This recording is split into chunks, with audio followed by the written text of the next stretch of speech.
seja bem-vindo à nossa live e, principalmente, eu gostaria do senhor que primeiro se apresentasse aos nossos inscritos aqui, a quem nos assiste nessa live. E a pergunta que eu faço para o senhor, como é que se resolve esse imbróglio? E primeira coisa, o que é esse PPI? Primeiro o senhor fala, se apresenta e depois me explica o que é esse PPI, que de repente a maior parte da população não entende, não entendeu exatamente o que significa esse PPI, o que é o impacto desse PPI. Boa noite, meus amigos, boa noite, Zé Roberto, doutor Roberto, boa noite, audiência. O meu nome é Cláudio da Costa Oliveira, eu sou economista aposentado da Petrobras, eu sou sócio honorário da Associação dos Engenheiros da Petrobras, sou vice-diretor cultural da Associação dos Engenheiros da Petrobras e sou também diretor do Conselho Nacional de Transporte Rodoviário de Cargo, CNTRC, do qual o Zé Roberto também faz parte, né? Essa questão da política de preço, né, no Brasil, o PPI, né, chama Preço de Paridade de Importação. Né? Por que esse termo? Né? É paridade com importação. Então, o preço colocado aqui nas refinarias brasileiras, né, as refinarias da Petrobras, é um preço, o mesmo preço como se aquele produto estivesse sendo importado. Então, o preço do diesel, o preço da gasolina, né, na refinaria brasileira hoje, ele calcula o preço como se estivesse importando o diesel, como se estivesse importando a gasolina. Significa o quê? Pega-se o preço internacional em dólar, lá no Golfo do México, né? E soma-se a ele o transporte até o Brasil, né? O custo de internação no Brasil, o custo de transporte até a refinaria, é incluído um seguro para garantia de variação de preço, variação cambial nesse processo, nesse tempo, né? E ainda se atribui um lucro. Então, é assim que hoje é determinado o preço desses combustíveis nas refinarias brasileiras. Esse é o preço de paridade de importação. Né? Mas, então, eu vou explicar para vocês. Porque... Só uma perguntinha, desculpa só interromper. Foi. Quanto do petróleo, quanto que a gente importa desse petróleo? Não, são duas coisas. Uma coisa é petróleo, outra coisa é derivado de petróleo, tá? Uma coisa é petróleo bruto, outra coisa é combustível, que é o derivado do petróleo. O Brasil então, o Brasil ele é autossuficiente na produção de petróleo, é isso? Ele é autossuficiente na produção de petróleo, tá? Mas existe. Mas ele não é suficiente no consumo desse combustível. Ele precisa de mais combustível que ele consegue refinar desse petróleo, é isso? Não, atualmente o Brasil, como caiu... São dúvidas que muitas vezes as pessoas aqui do canal vão ter, então seria interessante que todo mundo entenda bem como é que funciona essa precificação dessa fonte energética hidromineral. Sim, o Brasil ele produz petróleo bruto muito mais do que o que ele consome. Tá? O Brasil, vamos dizer, consome 2 bilhões e 200 mil barris, 2 milhões e 200 mil barris por dia e produz 2.800, 2.900, tá? Mas, para determinados tipos de produto, precisa determinados tipos de petróleo específicos, né? Entendeu? Então, às vezes ele tem de importar pouca quantidade de petróleo para algum produto que vai ser feito na refinaria. Então, ele exporta o petróleo como faz uma troca, né? Ele entrega o petróleo dele e traz algum petróleo de fora. Agora, no produto, na refinaria, principalmente gasolina e diesel, hoje, com a queda de consumo que hoje houve muito elevada, de 2014 para cá, as refinarias brasileiras atendem perfeitamente o consumo brasileiro, tá? Anteriormente, né, havia alguma importação ainda 5%, 6%, né, de diesel e gasolina que as refinarias não conseguiam suprir, né? Mas com outros investimentos, com pequenos investimentos que podem ser feitos aí, as refinarias brasileiras podem perfeitamente atender o mercado brasileiro de combustível, tá? Então, essa questão de preço de paridade de importação, veja bem, Petrobras existe desde 1953. Nunca houve esse tipo de problema que a gente tem hoje, né? Dessa grande discussão e problema de paralisação de caminhoneiro e de revolta de dona de casa e do consumidor, né? Junto à Petrobras. A Petrobras sempre procurou estabelecer preços, né? E de olho na missão da Petrobras. Quer dizer, a própria missão, a Petrobras foi criada para entregar ao povo brasileiro um combustível, né, de qualidade em todas as regiões do Brasil e pelo menor preço possível. Essa é a finalidade da existência da Petrobras, é para isso que ela foi criada lá em 1953. Tá? E o fato é que é o seguinte, depois da descoberta dessas reservas, o Brasil foi autossuficiente de petróleo com as reservas descobertas na bacia de Campos, né? Mas era petróleo muito pesado, quer dizer, o Brasil ainda tinha de importar para refinar muito petróleo, mas petróleo leve, né? Mas até lá, até Bacia de Campos, o Brasil era simplesmente um refinador, importava petróleo e refinava. Quer dizer, a Petrobras nasceu para criar refinarias aqui no Brasil. O Brasil não tinha petróleo, né? Então, antigamente era tudo importado. Gasolina, diesel, querosene, era tudo importado. Vinham em tamburões, aqueles que chama, por isso é que chama o barril, né? O barril tem 159 litros, então são os tamburões, né? E vinha tudo importado, né?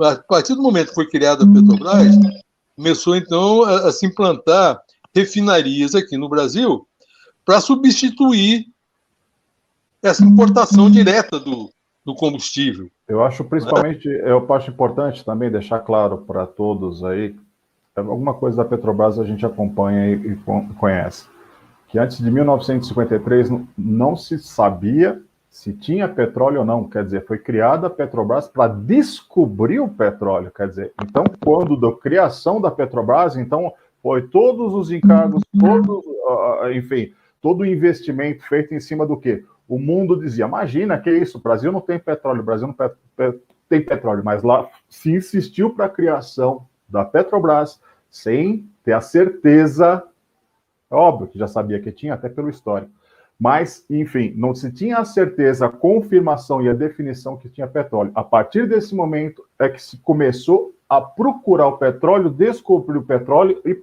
retirar essa fonte energética de dentro do nosso território.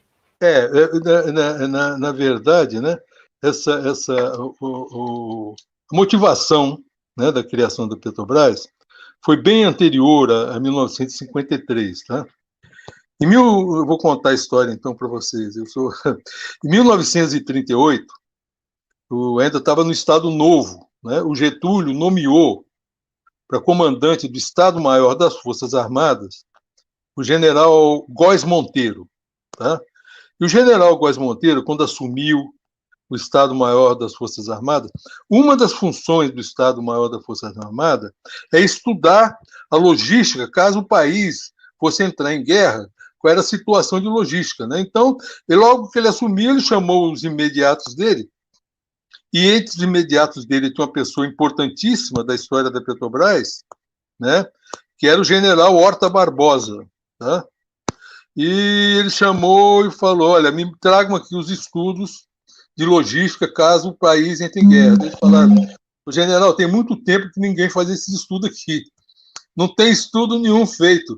Daí ele falou, olha, meus amigos, eu quero um estudo aqui imediato. Semana que vem, vocês têm que me trazer um estudo. Essa é a função nossa. Aí eles foram, na semana seguinte, eles voltaram com o estudo. E o general Horta Barbosa, que é o imediato dele, falou, o general, nós fizemos aqui o estudo, o problema é o seguinte, se nós entrarmos em guerra, nós só temos gasolina para 8 dias. Aí acendeu a luz vermelha, né? Então eles falaram, olha, vamos conversar com Getúlio. Foram conversar com Getúlio. E ali foi criado o Conselho Nacional de Petróleo, que foi o órgão que antecedeu a Petrobras. O Conselho Nacional de Petróleo foi criado em 1938 e foi nomeado como primeiro presidente do Conselho Nacional de Petróleo esse general Horta Barbosa, tá? E o general Horta Barbosa, assim que assumiu, ele começou a ver na América do Sul, ele foi ver, só existia uma pequena refinaria no Uruguai. O resto do combustível todo era importado. Então você vê a estratégia militar por trás disso foi que fez o impulso de criação da Petrobras. Porque os militares, o exército brasileiro, não podia ficar na mão, totalmente na mão, não é? De empresas estrangeiras que forneciam o combustível aqui para o Brasil. Tinha de ter algum controle sobre isso. Tá? Do ponto de vista militar, isso é fundamental. Né? Se o exportador lá falasse que na época era Standard Oil, né, americano, falasse, ó, cortou o fornecimento para você, matou o exército brasileiro, você imagina? Não é? Então, a estratégia falou, não, vamos construir refinarias, né? E vamos importar petróleo, seja de onde for, aí pelo mundo, diversos fornecedores, e a gente vai ter nossas refinarias e produzir o nosso combustível aqui para atender a nossa necessidade, tá certo? E esse assunto foi evoluindo com muitas disputas, discussão, principalmente no clube militar. E aí foi que se destacou a presença desse general Horta Barbosa, que, inclusive, no meu ponto de vista, né, ele deveria ser nomeado como o patrono da Petrobras, porque ele batalhou tanto pela criação da Petrobras, e foi em função do trabalho todo dele que veio a campanha do petróleo é nosso e que veio depois a criação da Petrobras, porque a luta contra a criação da Petrobras era muito forte, porque os interesses, né, principalmente da Standard Oil, que fornecia os combustíveis para o Brasil, né, isso caía em cima da mídia brasileira, da informação, tudo, as discussões todas, entendeu? Porque se dizia o seguinte, olha, a Standard Oil logo se ofereceu, não, eu monto a refinaria no Brasil, pode deixar que eu vou montar a refinaria para vocês. Tá certo? Só que interessante, seu Cláudio. Essa parte a gente pode puxar um pouquinho para frente, para a montagem de refinarias, essa situação, mas esse histórico foi muito importante para deixar claro uma coisa. Então, o petróleo não é só a fonte de energia, e sim a reserva de soberania, a estratégia de soberania do país, porque antes da Segunda Guerra Mundial já se estudava, então, a possibilidade de nós ficarmos sem petróleo nenhum, sem uma fonte de energia essencial, e principalmente nós temos ali no estamento das Forças Armadas a criação de algo, o visionismo de algo que poderia ser, enfim, o que se veio ser a Petrobras. Muito bom, sem parabéns. Dúvida. Eu acho que isso foi muito importante para a pessoa ter uma noção histórica do que é a Petrobras, o quão rica é e o quanto que ela é importante para a soberania do nosso país. Não tem, isso é fundamental. E é isso que o general Horta Barbosa chamava atenção. Tá? Então, presta atenção. Vocês lembram, não tem muito tempo, teve a Guerra das Malvinas, aqui, Argentina, contra a Inglaterra. Lembram disso? Não tem muito tempo, né? Não, 82 foi isso. A Argentina precisou de combustível, e a Shell, que estava lá dentro da Argentina, produzindo com suas refinarias, se recusou a entregar combustível para o governo argentino, entendeu? Então, a soberania, ter o controle disso aí é fundamental. O general Horta Barbosa falava exploração, refino, distribuição de combustível são base da soberania nacional. A gente não pode abrir mão disso e não tem como entregar isso para iniciativa privada. Isso tem que estar na mão do Estado, principalmente de um país como o Brasil. Não é? Então, essa coisa que veio e que desembocou na criação da eu acho que desconectou começou o a criação microfone, senhor Cláudio. instalar e cresceu muito. O microfone desconectou, eu acho. Com o governo Getúlio Vargas, principalmente, que industrializou muito o Brasil, né? Para vocês terem uma ideia, em 1980, a indústria brasileira produzia mais do que a indústria da China e da Coreia juntos. Senhor Cláudio, o som Brasil do de senhor caiu. O 1930 a microfone deve estar 1980 foi o desconectado país ou que mais saiu da cresceu posição. industrialmente no mundo. Perfeito. Então, por exemplo, Perfeito. no próprio governo, nos governos militares, né? O Petrobras cresceu muito com o General Geisel. Foram feitas muitas refinarias, muito investimento, e a exploração na Bacia de Campos foi também ali. Tá?